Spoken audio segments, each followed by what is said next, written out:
FARO BuildIT 2020.5 Metrology Automation in FARO BuildIT. All commands available via Python. Basic automation in BuildIT involves the user recording their workflows so the same sequence of commands can be played back on demand. The process editor allows the user to make modifications to the recorded process. Processes can also be partially or completely created directly in the process editor. In addition, BuildIT's Python interface allows for Python scripts to be integrated directly into BuildIT automated processes.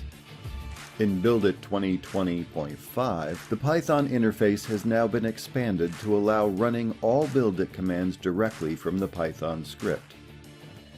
It is now possible to write complete automated processes directly in Python, providing a more seamless experience.